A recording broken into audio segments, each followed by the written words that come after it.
Alberta Ferretti showcased her resort collection at Castel Sismondo, a historic fortress in Rimini, Italy.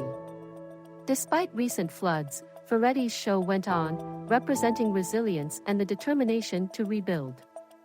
Inspired by the soulful and vibrant qualities of the region, the collection featured ethereal dresses, flowing chiffon, delicate sequins, and dramatic capes, blending lightness and structure. Ferretti infused whimsical elements, adding eccentricity to practical pieces. Additionally, she made substantial donations to support the flood-affected areas. The show concluded with volunteers wearing Ferretti's IOCI Sono sweatshirts, symbolizing unity and hope.